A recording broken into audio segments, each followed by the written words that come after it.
Onde eu estou? O que aconteceu? Estas foram as únicas palavras que saíram de minha boca. Não me lembrava o que havia acontecido com clareza. Era como acordar pela manhã, sem ter todos os sentidos despertos pela pesada noite de sono. Olha só, demorou, hein, garoto? De fato, almas perdidas em desespero não sabem se guiar após a morte. Disse uma voz grave à minha frente. Seu timbre ecoou pelo vazio e atravessou meu peito como uma adaga. O quê? Como assim, alma? Falei confuso e me custou abrir os olhos. E quando olhei, encontrei em mim um vazio escuro, aparentemente sem fim, sem nenhuma fonte de iluminação. Exceto por uma. Havia um ser gigantesco à minha frente. Era semelhante a uma raposa, porém totalmente escura. Sua pelagem era de um puro breu, e seus olhos eram vermelhos e brilhavam como uma luz sangrenta de Tsukuyomi. Porém, o mais diferente era sua cauda. Ou melhor, caudas, pois a raposa gigante tinha 9 caudas, que balançavam lentamente, agitando o vazio. O que é você? Perguntei, sentindo o fôlego sair do meu corpo. Era surreal e aterrorizante. Com toda certeza, eu teria morrido ao ter visto aquilo, se Uranus tivesse morto. Eu? Ah, bom, meu nome não é importante. Até porque não é isso que você deseja saber, não é? Eu sou Nogitsune. Sinta-se honrado em estar na minha presença, homem.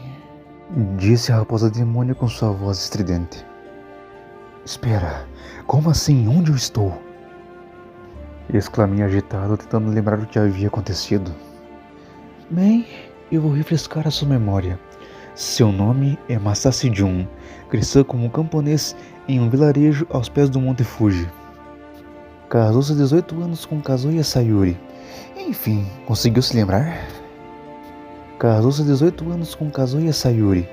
Enfim, conseguiu se lembrar? Falou a raposa demônio com certo deboche. Mesmo com aquelas poucas informações, tudo vinha à minha mente de uma só vez, como uma avalanche no Monte Fuji. Sim, Masashi Jun era meu nome. Minha esposa era Kazuya Sayuri. Estávamos casados há 11 anos, quando aquilo aconteceu. Minha esposa e eu tínhamos o enorme desejo de ter filhos, por vários motivos. O principal era por amor. Nosso anseio era consagrar nossas crianças ao sol vermelho da gloriosa Materazo, e elas seriam o futuro de nossa pequena vila. O nome da vila era Kira, significava raio de luz.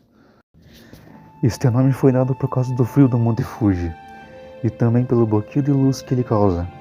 Só um pequeno raio de luz cruzava nosso pequeno vilarejo, e pelos poucos habitantes, o trabalho era muito difícil.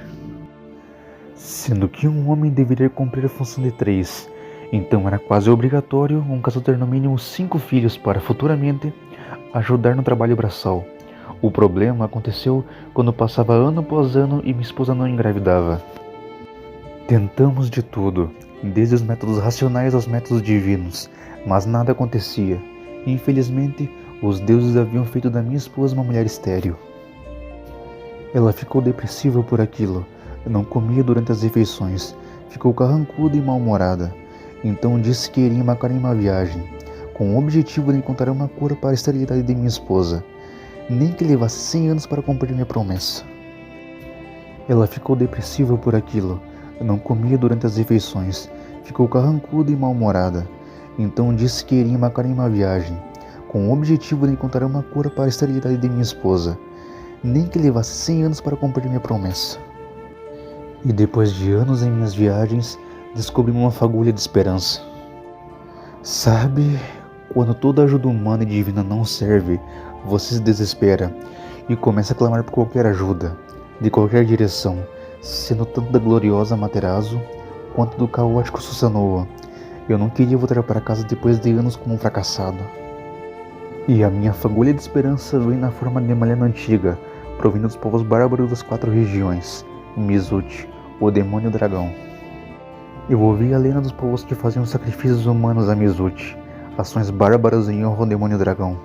Mizuchi, em meio ao desespero, tornou-se minha esperança, mas também a minha ruína.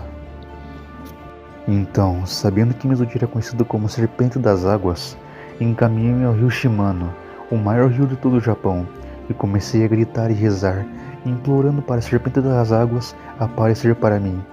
E depois de horas tentando, as águas finalmente deram uma resposta, com uma voz saindo delas.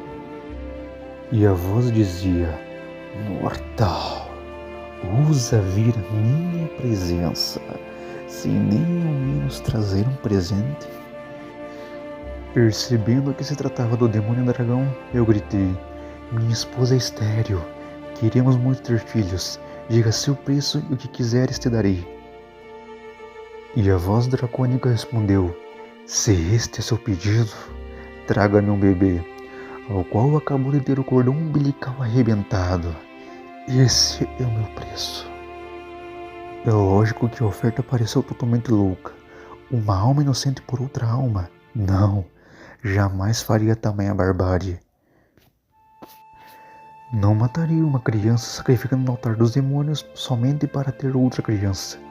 Mas como disse, o desespero é o inimigo mortal da razão. E passaram os dias e a oferta em meus pensamentos. De repente, o medo da punição divina já não era tão grande quanto o medo do fracasso da infertilidade. Fui até um vilarejo próximo que era populoso. E lá, depois de muita procura, consegui encontrar uma mulher grávida. O nome dela era Marina Naomi. E faltava um mês para seu bebê nascer. Segundo ela, o marido dela foi morto, atacado por um urso. E ela tinha muito medo de criar uma criança sozinha. E nesse momento, o demônio fui eu. Aproveitei-me da dor daquela pobre senhorita, aproximei-me dela durante esse tempo, consolando-a de seus pesadelos, contando minhas dores também. Sem dúvida, era uma das mulheres mais gentis que já conheci. Por alguns dias, até mesmo havia esquecido meu objetivo principal lá. Mas na noite que os gritos de dores de parto começaram, lembrei com amargura do objetivo que me levou para aquela infeliz casa. No meio do tempo que estive com ela, disse que era parteiro na minha terra natal, o que era verdade. Por isso, ela permitiu minha ajuda durante o parto. Foram momentos de tensão. Os gritos de dores da mulher aos poucos foram substituídos por um silêncio de alívio. A criança havia nascido, uma menina, e entreguei a pequena nos braços de Naomi. Queria que a tivesse um momento juntas. Mas quando Naomi desmaiou devido ao cansaço do parto, soube que era hora de agir. Peguei a criança escondida de todos e saí do vilarejo com ela. A cada passo dado, eu questionava o que estava fazendo. Duas vozes gritavam em minha mente, uma implorando para eu retornar e devolver a criança, e a outra impondo que eu seguisse em frente sem pensar. Chegando no rio, estendi a criança no ar e chamei por Mizuti, implorando para o demônio das águas me ouvir. E depois de algum tempo, um pequeno redemoinho surgiu na água e se levantou no ar suspenso, como se fosse um altar. Imediatamente, andei até o redemoinho e deixei a criança lá. Afastei-me antes que mudasse de ideia. Fechei meus olhos e tampei meus ouvidos, tentando ignorar de forma inútil os gritos de agonia do pobre bebê. E quando os gritos pararam, eu abri meus olhos com relutância e vislumbrei horrorizado o rio tingido de vermelho, um rio escarlate do sangue inocente que estava em minhas mãos. Todas essas memórias vieram à minha mente de uma vez, fazendo-me cair dos joelhos em prantos. Chorei por vários minutos, enquanto ouvia pequenos risos da raposa demônio, até que finalmente falei. Então, eu estou no inferno, não é? Ah, não, mas se bem que você merecia, disse Nogitsune sem nenhuma compaixão. Mas minha esposa, ela pode ter filhos? Ela se casou novamente? Perguntei com sinceridade, engolindo com as palavras, ela era inocente. Devia ter uma vida feliz. Então você não se lembra de tudo. Bom, eu te conto. Afinal, foi um prazer ver alguém tão caótico como você em ação. Disse o gigante sombrio com um sorriso tenebroso. Eu olhei para ele assustado, pensando em qual atrocidade fiz após aquilo. Quando você retornou, sua esposa realmente engravidou. Porém, houveram testemunhas do rapto do bebê, e algumas crianças te seguiram e viram você sacrificar a bebê. E elas contaram tudo para Naomi. Ela não quis acreditar. Ela de fato tinha muita consideração por você. Aquelas palavras calaram fundo em minha alma. Não matei apenas uma criança. Ainda por cima, traí a confissão de uma mulher muito amável. E aquilo me fez chorar ainda mais. Droga! Exclamei entre soluços. O vilarejo de Naomi tinha um alto senso de união. Eles estavam dispostos a vingar o sangue inocente derramado em até 100 vezes mais. Naomi contou a ele sobre sua terra natal, e todos os homens do vilarejo marcharam em fúria contra o vilarejo de Kira. Disse a raposa falando muito devagar. Fazia questão de saborear cada sílaba, pois queria que eu ouvisse tudo e prolongasse ainda mais meu sofrimento. E o que se sucedeu foi uma guerra sangrenta entre os dois vilarejos, e ambos foram totalmente trucidados no ataque. Após escutar aquilo, meu coração gelou. Já não era suficiente ser responsável apenas pela morte do bebê, mas também por uma sangrenta batalha que matou dezenas de pessoas. Meus olhos não podiam acreditar. Eu olhava para a raposa demônio sem saber se era real ou não, ou um espelho do meu verdadeiro eu, espelhando todos os meus pecados. E o seu filho nunca chegou a nascer, já que eles fizeram questão de matá-lo enquanto ainda estava no ventre de Sayuri.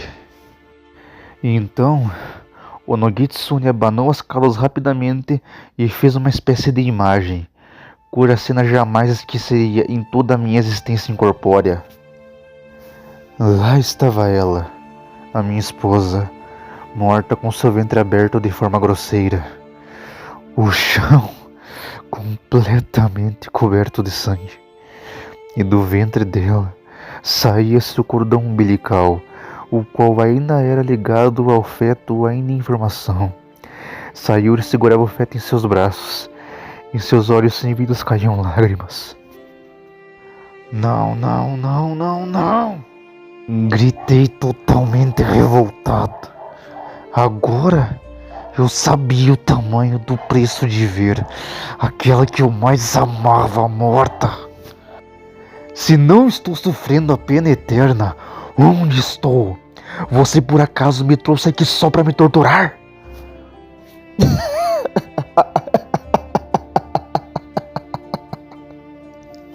Raposa gargalhou, como se tivesse escutado a melhor piada de sua vida. Ficou alguns minutos rindo descontroladamente, e era tudo uma piada para ele. Garoto, eu não tenho coração, mas nem eu sou tão cruel assim, não me compare com você. Então, o que deseja de mim? Disse sem me importar com mais nada. Não tinha mais esperança. Não tinha mais fé. Abraçaria a escuridão eterna e sofreria por conta de todas as vidas inocentes que ceifei. Você deveria me agradecer. Se não fosse por mim, você estaria fadada a vagar eternamente sem rumo até o fim dos tempos. Disse Nogitsune, realmente muito ofendido com a minha ousadia. Sabe, garoto, qual o oposto de fé? É o desespero. Falei completamente ciente da minha resposta. Exatamente. Se você tivesse fé, teria vislumbrado outras alternativas. Crianças de rua órfãs que ansiam pelo carinho dos pais. Você viu várias delas. Por que não as adotou? Por que não pensou nisso? Você se desesperou tanto que não via mais nada.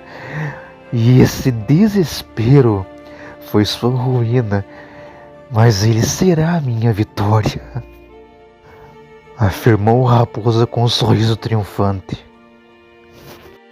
Você, garoto, irá renascer como um kitsune. O quê? Perguntei sem entender nada, até que, aos poucos, uma luz começou a me envolver, como o redemoinho de um lago. Você renascerá sem nenhuma memória, somente guiado pelo desespero. Eu fui banido há muito tempo. Não posso mais retornar ao plano físico, mas você será minha ponte. Completou Nogitsune, observando a luz me consumir. E o que te faz pensar que eu vou fazer isso? Enfrentei indignado, nunca ajudaria ele, jamais. E quem disse que você tem escolha? Você tinha seu livre-arbítrio em vida, e suas escolhas te trouxeram até aqui. Agora você é meu. Já não há mais tempo para redenção, garoto. Afinal, você não está arrependido. Você está desesperado. Nogitsune me observou ser totalmente consumido pela luz. Os olhos vermelhos dele brilhavam em sangue, enquanto eu desaparecia de sua visão. Logo, de Kitsune, você se transformará em Nogitsune. Você se transformará em mim.